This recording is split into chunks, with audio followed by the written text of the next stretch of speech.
Just because I poke fun at the stories I read and or fan art featured in my videos doesn't mean that anyone should harass the creators of anything featured in this show.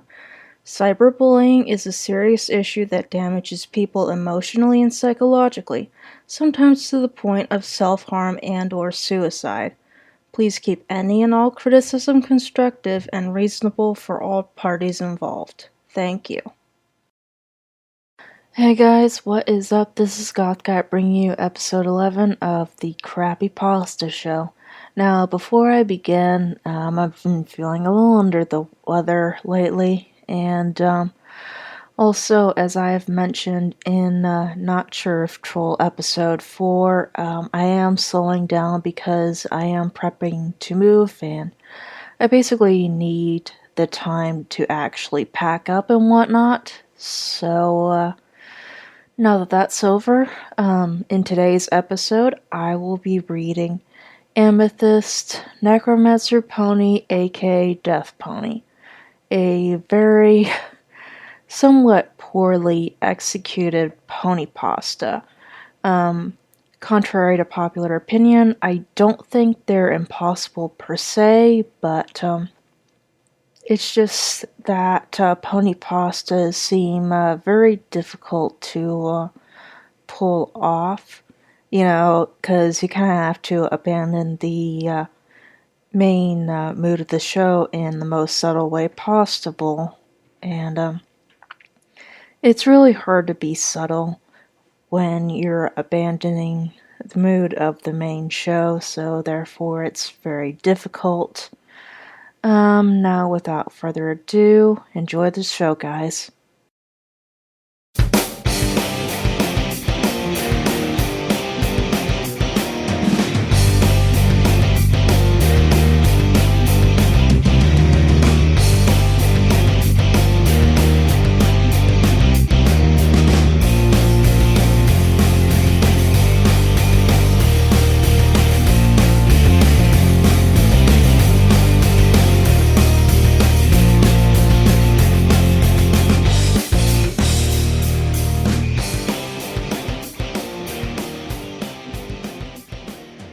Please. No, I didn't mean to. You made me do it, all of you. Somebody kill me. No, sob. I didn't want to. I don't deserve to live after what I've done. I deserve to burn and rot in all of hell. I deserve the worst damnation possible. If you must know what I have done, then let me tell you my story, because soon you will find me a grave pony. Our home was Charger Town. My sisters and I lived there. Well, we were sisters. We were unicorn quadruplets. I was the eldest. Amber came second, then Amelia, and Anazi being the fourth. We were always there for each other. We had a good life. Well, they had a good life until I got my cutie mark. Ironically, I was the last to get my cutie mark. Anansi got her cutie mark first. Her talent was aerodynamics. Then Amelia got her cutie mark, and her talent is hydrology. Amber got her cutie mark in fire dancing. I was always interested in spells, but no matter how hard or how many times I tried, the spells wouldn't work. It accepts levitation of objects, but what unicorn doesn't know that? As a filly, I always got made fun of for having a blank flank and was persecuted for it. Thankfully, my sisters were there to stand up for me. Until one day. That day. Why? I finally got fed up with all the persecution by the other fillies, especially Tutti Frutti, who always put me esteem at an all-time low. I became so infuriated that me magic was put to its full potential. Black aura of magic flowed around my horn as it zapped the ground, which opened a giant crack that spurted out fire, and screams were heard coming out from it. Pony skeletons and demonic ponies crawled out of the portal. Most of the fillies ran away, but others were frozen in terror. The demonic ponies pounced of top of the other fillies and tore them limb from limb. Their heads were being torn off as a fountain of blood sprayed us. The skeletons dragged a few other fillies down with them, but as they tried to escape, their skin and hair were being torn off. Once the demonic ponies had their fill, they all retreated down into the portal. I stood there awestruck. I saw a glow from my peripheral vision. My blank flank now had a cutie mark, but it was the cutie mark of a pony skull with bloody tears streaming down its face. I didn't know if I should feel overjoyed or regretful. I looked up at all the other ponies. Each one had a look of extreme terror and tears in their eyes. I ran home in tears. I ran as fast as my little legs could carry me. I busted through the door, ran straight into my room, and closed the door shut. What happened was bad, but not what I wanted to die for. "Honey, what's the matter?" asked my mother. "My cutie mark," I replied. "You got your cutie mark? That's wonderful," said my mother. "Oh, is that so? Why don't you come out and show us?" said my father. "You got your cutie mark, show us, big sis," said my sisters in unison. I came out of my room covering my flank with my tail. "Just one thing, are you going to resent me if I show you this?" "No, of course not, sweetie. We will never hate you for any reason," said my father. "If you say so," I said as I revealed my cutie mark. "Oh, I know, your talent is pony anatomy," said my mother. Yeah, that's it," I nervously replied. "Well, we are all proud of you, sis," said Amelia as they all went back to minding their own business. "Thanks, I guess," I said sadly. Word got around quickly of what happened, and soon enough all other ponies resented me and the persecution happened again. I was called devilish names. Pony said I deserved to die. The good thing is my parents tried to explain to them that my cutie mark wasn't what everyone thought it was, but the damage was done. My sisters stood up for me as usual, but everywhere I turned, ponies ran away or threw apples at me head. I was only a filly, though. Soon enough, my whole family began to be persecuted because of me. For many years it went like this. I'm surprised my family was that stubborn, but the truth had to come out eventually. I didn't do it earlier because I suspected the worst. My sister and I were all 18 by now, and I decided to then because I got tired of the persecution. "Ma, Pa, sisters, I have something important to tell you," all I said. "What would be that, sweetie?" asked my mother. "The truth," I said, as I used my magic to open a portal to hell in our living room. Fire spurted out as screams of agony projected from the portal. It was not a surprise to see the horrified looks on their faces. I closed the portal as my mother fainted. My sisters were awestruck and my father in disbelief. "I can't believe this. All these years, what they said were true," said my father. "I'm sorry for not telling you all earlier," I apologized. You're not a unicorn. You're a demon," yelled my father. "What? No. Pa, it's me, Amethyst, your daughter, Ami. Remember?" I replied in fear. "You're not my daughter. My daughter is dead to me. Now be gone, foul beast," he yelled. No.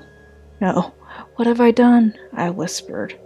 I said, "Be gone, you parasitic monstrosity," he yelled, shooting magic at me. I ran out the door and into the forest. "No, what just happened?" I cried. "Why?" I yelled, causing my magic to open another portal. This time a pony in a black hood came out covering its face. "Who are you?" I asked. "I am your answer to your problem," said the pony in an ashy voice. "What can you do to help?" I asked. "Simple. You are the only pony who has the power to free us at will, and we thank you for it. So in return we can make all this go away like it never happened," it said. "Of course, on one condition. You let us take over your body and set every single one of us free from this eternal place," it said. "I'm not so sure about that," I replied. Don't worry, we're your friends. There is no need to think this through. We will never persecute you like they all did, I replied. Well, if you say so, I guess it's okay, I replied.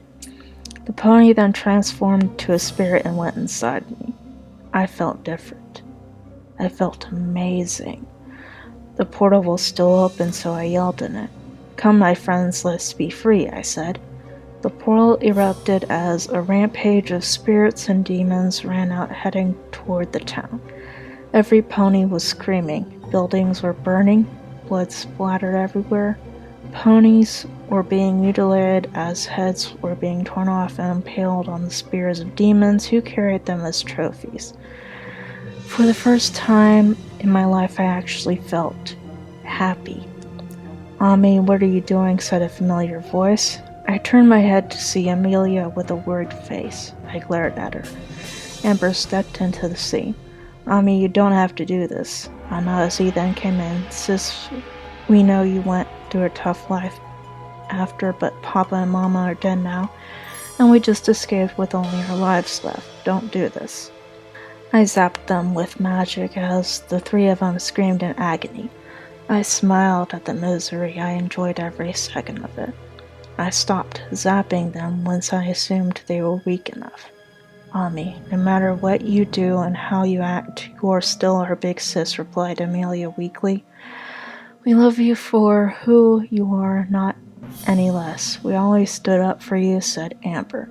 Please, sis, snap out of it. We know you are not like this. Please, no matter if you're evil or not. We will always love you for the big sister you are in family, said Anazi. I zapped them again, but this time something strange happened. My magic got reflected and I went flying backwards, hitting a tree. I looked up to see my sisters floating in a white aura. It shined so brightly I thought I was blind, but it soon faded, and once it did, I was awestruck. My sisters have turned to alicorns. They have discovered the true meaning of family. Sister, let us help you, Amelia replied. Attack them, I yelled out as demons ran toward them, but my sisters just flew away and towards me. Let go of me, I yelled. Not until you come to your senses, said Amber. This time my magic was put into overdrive and I zapped them off me. They were left unconscious for now. 1 hour later, the whole two was disintegrated. Thank you, Master, for setting us free, said a demon. You're welcome, friend, I said. I opened a portal to let them get their rest and attack for another time. I looked around to see dead bodies lying everywhere. My sister is still unconscious. As I stared at them, memories started flowing. And of all the good times we had together, the joys, the laughs, the games, then I finally snapped. Oh no, what have I done? What is wrong with me? I've become corrupted. Please let this be a dream. You've done it, Ami. All your troubles are gone, said a familiar voice. It was a spirit that took over my body. It was inside my head, and it succeeded in corrupting my soul. What have you done to me? I asked. I made you what you are now. Immortal, said the voice. What? Ugh. I felt a very sharp pain in my head and back. I grew red horns on the side of my head, and bat-like wings grew put of my back. You are now an alicorn. Ami, you have discovered the true meaning of death. So here I am now. I know we alicorns are immortal, but I'll find a way to rid of myself. Somehow tell my sisters I love them and that I'll be waiting in hell. Just in case I kill again, because my town wasn't the only victim. Okay. I think the main downfall of the story is its extremely poor grammar. It does have a pretty solid foundation, even if it's a tad cliched, but the grammar is just so bad. Well, first off, the biggest grammar error in the story, I'd say, would be the lack of quotation marks, because the dialogue and the text outside of the dialogue are are weirdly blended together because of the lack of quotation marks and other necessary punctuation. It's like the dialogue is almost seamlessly blending in with the said so and so, and it just boggles my mind. Why does this person not know about quotation marks? It's like you can't let dialogue and non-dialogue text blend together like that. You have to separate them in order to make your story cohesive. Then there's a bunch of other grammatical errors, like a few run-on sentences here and there, and awkward uses of periods and commas. If the grammar were decent, the only thing that would need to be corrected is the repeated use of the word persecution, because when you add the word persecution that many times, it kind of sounds a bit pretentious and really overly preachy to me. If you want to make it more cohesive and not annoying, I'd suggest it's just referring to the quote-unquote persecution a little more subtly by either using phrases or synonyms, just to mix things up and and lower the whole pretension and whatnot. I think what this author needs to do is just simply take a few writing courses, and I think a rewritten version of the story could have a lot of potential. It's just this person is so inept at writing that it ended up on Crappypasta.com. Okay, next time I will be reading the narration, which features the very famous creepypasta.